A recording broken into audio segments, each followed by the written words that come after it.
और चलती किसकी है? पूरी दुनिया को पता है कि चलती आरएसएस हेडक्वार्टर से सरकार है। तो आरएसएस हेडक्वार्टर ने कहा देश नहीं बचने देंगे। मोदी जी ने कहा देश नहीं बिकने देंगे। आरएसएस हेडक्वार्टर ने कहा देश नहीं बचने देंगे। तो मोदी जी क्या करते थे? क्या करते? आप लोगों ने गांव में सरपंच देखा होगा, कभी कभी जब रिजर्व सीट हो जाती है, उसका बेचारा के अलावा उसको कुछ कहा नहीं जा सकता है, उसकी क्या स्थिति होती है। तो देश में वही हालात है। जो आदमी कह रहा था देश नहीं बिकने देंगे, वही आदमी बेचने में लगा हुआ। तो ऐसे तो नहीं लगा हुआ है, कोई दबाव होगा। और वो दबाव कौन सा है? आरएसएस हेडक्वार्टर वालों का दबाव है। बिक रही है, एक एक चीजें बिक रही है। भारत के अंदर भारत कहां है, ये आने वाले समय में खोजना पड़ सकता है। क्योंकि आप जहां जाओगे, सरदार वल्लभ भाई पटेल ने रियासतों को इकट्ठा कर दिया, भारत दिखने लगा। लेकिन आप जहां जाओगे, अब अडानी दिखेगा, अंबानी दिखेगा, टाटा दिखेगा, बिरला दिखेगा। जो पूंजीपति खरीद ले, अभी टाटा बिरला को तो ज्यादा पूछा नहीं जा रहा है, अभी तो अडानी और अंबानी का ही मामला चल रहा है। लेकिन पूंजीपति ही दिखेंगे, बाकी उनकी ही रियासतें दिखेगी, बाकी कोई दिखने वाला नहीं है। ऐसी परिस्थिति देश में पैदा की जा रही है। अगर ऐसी परिस्थिति देश में पैदा हो गई, हमारे लोग कहां खड़े होंगे? ये देश हमारा है, ये कहने के लिए भी तो कहीं खड़े होना पड़ेगा। ये देश हमारा है, ये कहने के लिए भी तो कहीं खड़ा होना पड़ेगा। वो खड़ा होने की जगह तो होनी चाहिए। अगर सारी जगह, अभी तो कानून वापस ले लिए, इरादे नहीं बदले, किसानों की जमीन भी लेने का इरादा है, तो खड़े होने की जगह नहीं रहेगी। कहां खड़े होकर कहोगे कि ये देश हमारा है? खड़े हो जा, खड़े हो गए। अडानी बोलेगा क्या बोल रहा है, देश तुम्हारा, निकलो यहां से, हटो। उसके बगल हटोगे, पता चलेगा अंबानी का है। उधर जाके बोलोगे अंबानी के, भागो यहां से, ये हमारा है, तुम कह रहे हो देश हमारा। अरे देश हमारा है, ये बोलने के लिए भी जगह होनी चाहिए खड़े होकर के। जिस नीति पर आरएसएस काम कर रहा है, आने वाले समय में देश हमारा है, ये खड़े होकर बोलने के लिए भी जगह नहीं मिलेगी। इसलिए कह रहा हूं, रिजर्वेशन तो खत्म ही हो गया है, हो नहीं रहा, खत्म हो गया है रिजर्वेशन। ओबीसी को रिजर्वेशन का कोई ज्यादा फायदा नहीं हुआ। शेड्यूल कास्ट, शेड्यूल ट्राइब को थोड़ा बहुत हुआ, मगर अभी वो भी निजीकरण में 0 हो जा रहा है। तो ये तो सारे हालात केवल रिजर्वेशन तक अब लड़ाई नहीं रह गई है, समझने की बात है। हमारे लोग ज्यादा से ज्यादा रिजर्वेशन तक सोचते, केवल रिजर्वेशन तक अब ये लड़ाई नहीं रह गई है। ये लड़ाई देश में खड़े होकर कहा कहोगे कि ये देश हमारा है, वो खड़ा होने की जगह मिलेगी कि नहीं मिलेगी, इसकी भी लड़ाई हो गई। संविधान का कोई माना जा रहा है, अगर माना जाता तो बोलने पर पाबंदी लगाई जाती। मेश्राम जी की सभा हरियाणा में रोकी गई, मेश्राम जी की सभा कानपुर में रोकी गई। मैं ये कह रहा हूं, आर्टिकल 19 जब कहता है कि सबको बोलने की आजादी है, अरे हमको बोलने दो, हम गलत बोल रहे हैं, एफआईआर करो, कोर्ट में ले जाओ, जो सजा होती है सजा दो, अगर साबित हो जाए हमने गलत बोला। लेकिन पता है आरएसएस बीजेपी के लोग वामन मेश्राम को गलत बोलते नहीं, चौधरी विकास पटेल गलत बोलते नहीं, परविंदर प्रताप सिंह गलत बोलते नहीं, मगर जो बोलते हैं उससे लोग जागृत हो जाएंगे। जागृत हो जाएंगे तो हमारे झांसे में नहीं फंसेंगे, इसलिए बोलने पर पाबंदी लगाते हैं। अगर जवाब है उनके पास में तो उनकी सरकार है, उनके पास साधन संसाधन है, हमारे से 10 गुना बड़ी सभा लगाना चाहिए और हमारा जवाब देना चाहिए, हमारी बातों का जवाब देना चाहिए। अगर वो ईमानदार है, अगर वो लोकतांत्रिक है और उनके पास जवाब है तो उनको जवाब देना चाहिए, मगर जवाब नहीं देते। टीवी भी उनके पास है, अखबार भी उनके पास है, टीवी अखबार में उनको बोलना चाहिए कि वामन मेश्राम ये चीज गलत बोल रहे हैं, ये ऐसा नहीं है, ये ऐसा सही है, बोलना चाहिए। उनको भी बाबा साहब अम्बेडकर ने आर्टिकल 19 में बोलने की आजादी दिया है, उनको भी जवाब देना चाहिए। जवाब होगा तब न जवाब देंगे, जवाब ही नहीं है तो जवाब कहां से देंगे? जवाब नहीं है तो जबरदस्ती कर रहे हैं। ये जबरदस्ती की शुरुआत है, शुरुआत में ही मुंह तोड़ जवाब देना पड़ेगा। बीमारी ज्यादा बढ़ने देने की जरूरत नहीं है, ये जबरदस्ती की शुरुआत है, तो शुरुआत में ही अगर मुंह तोड़ दिया मामला ही खत्म हो जाएगा, दोबारा हिम्मत ही नहीं करेगी जबरदस्ती करने का। तो इसलिए आरएसएस हेडक्वार्टर का घेराव हो, इसलिए 6 अक्टूबर को आरएसएस हेडक्वार्टर का घेराव हो। कल राष्ट्रीय पिछड़ा वर्ग मोर्चा का राष्ट्रीय सम्मेलन बनारस में हुआ। कई हजार ओबीसी के लोग इकट्ठा थे। कई हजार ओबीसी के लोगों ने प्रस्ताव पास किया कि 6 अक्टूबर को लाखों की संख्या में आरएसएस हेडक्वार्टर पर जाए। तो केवल शेड्यूल कास्ट शेड्यूल ट्राइब नहीं, अब ओबीसी भी इस लड़ाई में, इस जंग में आ गया है। तो अब ये लड़ाई ब्राह्मणों के बस की बात नहीं है, इसको रोक लेंगे। अब ये लड़ाई आरएसएस के बस की बात नहीं है कि रोक लेंगे। ये लड़ाई अब होगी और ये लड़ाई आर पार की लड़ाई होगी। तो साथियों, इस लड़ाई को हम लोगों को लड़ना पड़ेगा। केवल सामाजिक रूप से लड़ने से काम नहीं, इसको राजनीतिक रूप से भी लड़ना पड़ेगा। अगर बीजेपी को सत्ता से खदेड़ना है कि सामाजिक रूप से केवल कैसे खदेड़ सकते, चुनाव भी हराना पड़ेगा। इसलिए आप लोगों ने प्रस्ताव पास किया कि हम महागठबंधन बनाएंगे, जो बीजेपी को हराएगा ऐसे महागठबंधन का हिस्सा बनेंगे। आप लोगों ने प्रस्ताव पास किया, आपको बधाई देता। और राष्ट्रीय पिछड़ा वर्ग मोर्चा आपके साथ है, पूरी ताकत पूरे समर्थन के साथ बहुजन मुक्ति पार्टी के साथ में राष्ट्रीय पिछड़ा वर्ग मोर्चा पूरी ताकत के साथ में आपके समर्थन में। क्योंकि साथियों, आज देश में जो तमाम बैकवर्डों की पार्टियां, जो तमाम शेड्यूल कास्ट की पार्टियां, ज्यादातर 2 ही विचारधारा की पार्टियां बैकवर्ड और शेड्यूल कास्ट में हुई। एक लोहिया की विचारधारा की पार्टी और एक अम्बेडकर की विचारधारा की पार्टी। तो लोहिया वालों का नारा था पहले, सोशलिस्टों ने बांधी गांठ, पिछड़े पावे 100 में 60। अब वो परशुराम का फरसा लिए घूम रहे। जिनका नारा था सोशलिस्टों ने बांधी गांठ, पिछड़े पावे 100 में 60, वो परशुराम का फरसा लिए घूम रहे। और जिनका नारा था जिसकी जितनी संख्या भारी उसकी उतनी हिस्सेदारी, वो परशुराम की मूर्ति लगा रहे हैं।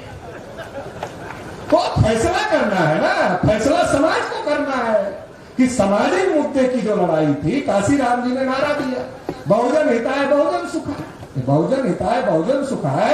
काशीराम जी ने बीएसपी में नारा दिया, मगर ये नारा तथागत बुद्ध का। दुनिया में अभी तक बुद्ध की कोई बात कोई काट नहीं पाया। दुनिया में कोई भी बुद्ध की कोई बात अभी तक कोई काट नहीं पाया। जो बहुजन हिताय बहुजन सुखाय का नारा है, बहुसंख्यक लोगों का हित होना चाहिए, बहुसंख्यक लोग सुखी रहने चाहिए। नारा क्या हो गया? सर्वजन हिताय सर्वजन सुखाय। सब लोग सुखी होने चाहिए, सबका। कैसे होगा? आपके घर में डकैती पड़ेगी, आप भी सुखी रहेंगे, और जिसने डकैती डाला वो भी सुखी रहे, दोनों सुखी हो जाए। किसी के साथ रेप हुआ वो भी सुखी रहेगा, और किसी ने रेप किया वो भी सुखी, दोनों कैसे सुखी हो जाए? नहीं हो सकता है। सर्वजन हिताय सर्वजन सुखाय प्रैक्टिकल नहीं है, संभव नहीं है। बहुजन हिताय बहुजन सुखाय प्रैक्टिकल है। बहुसंख्यक लोगों का हित होना चाहिए। हर समय में कुछ ऐसे गंदे लोग, सोच वाले लोग होते हैं, कुछ ऐसी दुष्ट मानसिकता वाले लोग होते हैं जो कभी भी अच्छा काम नहीं चाहते हैं। अगर उनको ले लिए साथ में, जो दुष्ट मानसिकता वाले लोग हैं, जो गंदी मानसिकता वाले लोग हैं, जो समाज में ऊंच नीच पैदा करना चाहते हैं, भेदभाव पैदा करना चाहते हैं, बांटना चाहते हैं, तोड़ना चाहते हैं, वो भी तो एक मानसिकता है। जिसने राजस्थान में पानी पीने की वजह से मार दिया और इतना मारा कि उसकी मृत्यु हो गई बच्चे की, वो भी तो एक मानसिकता है। अब आप कहोगे नहीं सर्वजन, तो सर्वजन में तो वो भी आ जाए, सर्वजन में उसकी मानसिकता के लोग भी आ जाएंगे। कल्याण कैसे होगा? नहीं हो सकता है। तो मैं ये समझाना चाहता हूं, जिनसे हमारे लोगों को उम्मीद है, जिनसे हमारे लोगों को उम्मीद है, वो अब खुद ही ना उम्मीद हो गए। जिनसे हम उम्मीद कर रहे हैं वो खुद ही ना उम्मीद हो गए। उनको कोई उम्मीद नहीं, लेकिन हम उनसे उम्मीद कर रहे हैं। उनको ही उम्मीद नहीं, उनको कितनी उम्मीद है? अगर बीजेपी के खिलाफ नहीं बोलेंगे तो कम से कम सीबीआई का छापा हमारे घर नहीं पड़ेगा। उनको कितनी उम्मीद है? अगर बीजेपी के खिलाफ नहीं बोलेंगे तो सीबीआई का छापा नहीं पड़ेगा। अगर बीजेपी आरएसएस के खिलाफ बोलेंगे तो सीबीआई का छापा पड़ जाएगा। डर गए, जिनको आप बहुजन लीडर कहते हो, वो डर गए। और हमारी तरफ कहा जाता है जो डर गया वो मर गया। शरीर से तो जिंदा ही है, विचारधारा से मर गया। शरीर से जिंदा है, विचारधारा से मर गया। जब विचारधारा से मर गया तो लीडर कैसे हो सकता? लीडर तो वो है जिसके अंदर विचारधारा होती है। जब विचारधारा से मर गया तो लीडर नहीं हो सकता है। दूसरी महत्वपूर्ण बताना चाहता हूं, जो यूपी में है वो यूपी तक है, जो बिहार में है वो बिहार तक है, जो महाराष्ट्र में है वो महाराष्ट्र तक है, जो दूसरी जगह है वो वहीं तक है। तो कैसे देश में परिवर्तन होगा? है कोई SC ST OBC माइनॉरिटी की पार्टी जो राष्ट्रीय स्तर की पार्टी है, जिसका 500 जिले में संगठन है? ऐसी कोई पार्टी है? नहीं है। वो एक ही पार्टी है, आपकी पार्टी, बहुजन मुक्ति पार्टी है। और कोई पार्टी नहीं है जिसका 500 जिलों में संगठन है। केवल आपकी पार्टी बहुजन मुक्ति पार्टी ही एक ऐसी पार्टी है जिसका संगठन है देश भर में। अगर देश भर में संगठन और सरकार से लड़ने का काम हम कर रहे हैं, राष्ट्रीय पिछड़ा वर्ग आंदोलन घोषित करता तो बहुजन मुक्ति पार्टी समर्थन करती है, बहुजन क्रांति मोर्चा आंदोलन घोषित करता है तो बहुजन मुक्ति पार्टी समर्थन करती है, भारत मुक्ति मोर्चा आंदोलन घोषित करता है तो बहुजन मुक्ति पार्टी समर्थन करती है, आदिवासी एकता परिषद आंदोलन घोषित करता है तो बहुजन मुक्ति पार्टी समर्थन करती है, राष्ट्रीय मुस्लिम मोर्चा, क्रिश्चियन मोर्चा, सिख मोर्चा अगर कोई हक की बात करता है तो भी बहुजन मुक्ति पार्टी समर्थन करती है। तो देश में जो मजलूम लोग हैं, देश में जो अधिकार वंचित लोग हैं, उनके समर्थन में देश में अगर कोई पार्टी खड़ी, जिनको आप नेता मानते हो तो घर में घुसे रहते, ट्वीट करते, ट्वीट से लड़ाई होती है, ट्वीट से लड़ाई लड़ी जा सकती है। ट्वीट से लड़ाई नहीं होती, मैदान में लड़ाई होती है। मैदान में कोई अध्यक्ष आने को तैयार नहीं है।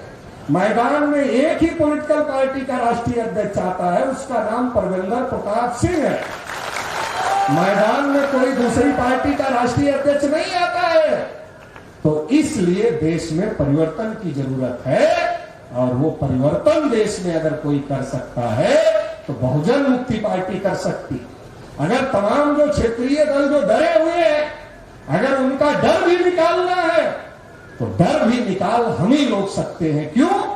क्योंकि आपका संगठन देश भर में है, तो आप उनको कह सकते हो भाई डर क्यों रहे हो, आ जाओ हमारे साथ। आपको कुछ होगा तो हम देख लेंगे ना, सड़क पर निपट लेंगे। आप आ जाओ हमारे साथ में। और हमारे पीछे तो राष्ट्रीय पिछड़ा वर्ग मोर्चा भी है, राष्ट्रीय आदिवासी एकता परिषद भी है, मुस्लिम मोर्चा भी है, और बहुत बड़ा संगठन बहुजन क्रांति मोर्चा और भारत मुक्ति मोर्चा भी है। तो हम तो मजबूत हैं, आ जाओ साथ में, महागठबंधन बना लो।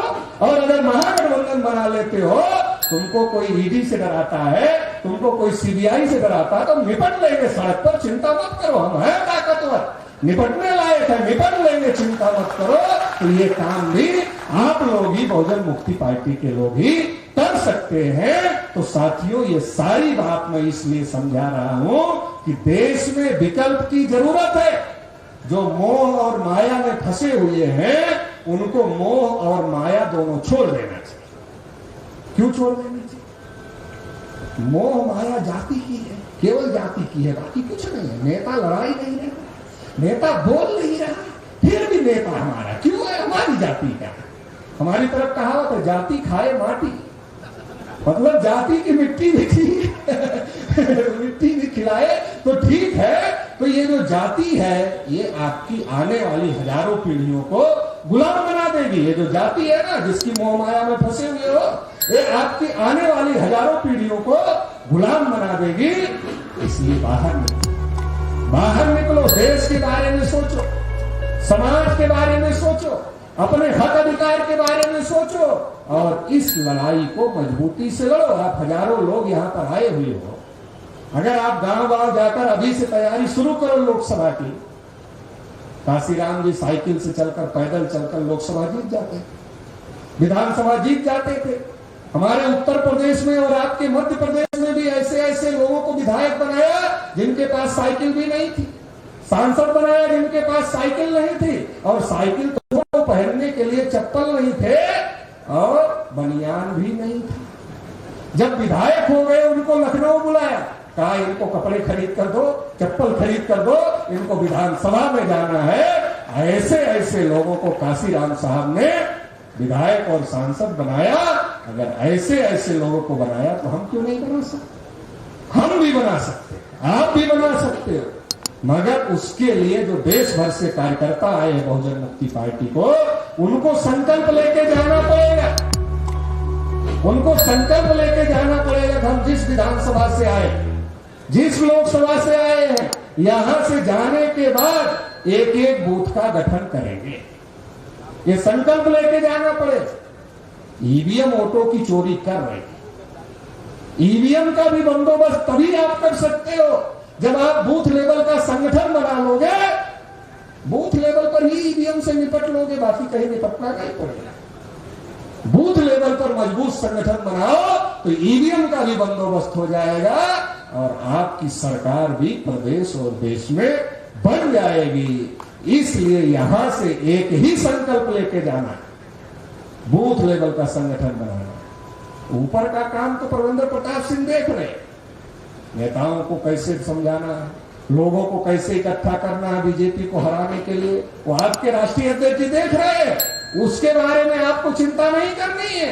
मैं तो कल से ही टेलीफोन करना शुरू करोगे राष्ट्रीय अध्यक्ष जी को, अध्यक्ष जी कुछ बात आगे बढ़ी, कहां तक बात चली गई, ये आपको नहीं करना है। आपको क्या करना है, आपको अपने लोकसभा विधानसभा में जाकर के संगठन बनाने का काम करना है।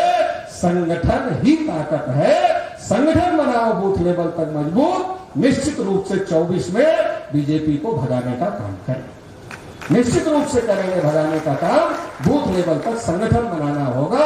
आखिरी बात कहकर अपनी बात सुना, हमारे लोग साइकिल खरीदते हैं, मोटरसाइकिल खरीदते हैं, कार खरीदते हैं, दूसरे को चलाने के लिए देते हैं, बोलते कैसे दे दे, खराब कर देगा, उसका पैसा थोड़ा ही लगा, हमारा है, दूसरे को कैसे दे दे, खराब कर देगा। आप साइकिल मोटरसाइकिल कार खरीदते हो, दूसरे को चलाने के लिए नहीं देते, मगर देश ही दूसरे को चलाने के लिए दे देते। कितने महान लोग हो भाई, कितने महान लोग हो। साइकिल मोटरसाइकिल कार दूसरे को चलाने के लिए नहीं देते हमारे लोग, देश दूसरे को चलाने के लिए दे दिया तो सत्यानाश हो। अफगानिस्तान से आगे तक भारत का खंड खंड होता हुआ इतना हो गया। कुछ दिन और अगर इनके हाथ में सत्ता रही तो और छोटा कर देंगे, लगे हुए हैं उस काम में वो। इसलिए बचाना होगा, देश की बागडोर अपने हाथ में लेना हो। हमारे पुरखों का राज था, अखंड भारत था, विश्व गुरु था, पूरी दुनिया के लोग नालंदा में पढ़ने आते थे, तक्षशिला विक्रमशिला में पढ़ने आते थे। आज 200 यूनिवर्सिटियों में भारत की एक भी यूनिवर्सिटी शामिल नहीं है, इतना ज्यादा पतन हो गया। क्यों?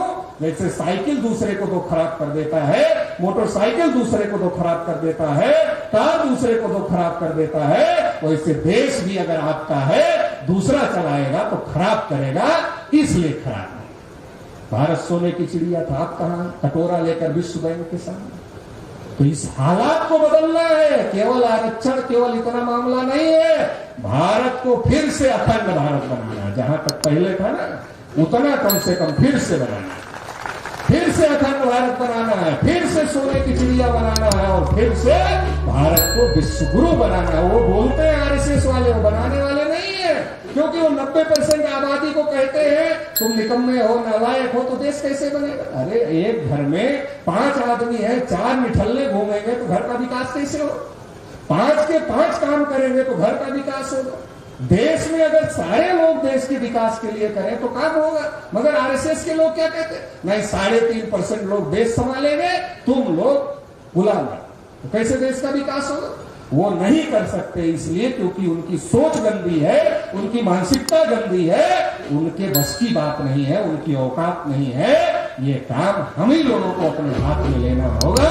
तो ये काम आप लोगों को करना है, भारत को फिर से विश्व गुरु बनाना है, सोने की चिड़िया बनाना है, अखंड भारत बनाना है। और इस काम में आप लोग पूरी ताकत से जाकर करोगे और हमारा जो भी साथ सहयोग रहेगा, राष्ट्रीय पिछड़ा वर्ग मोर्चा पूरी ताकत के साथ आपके समर्थन में रहेगा। इतना इस मौके पर मैं कहना चाहता हूं।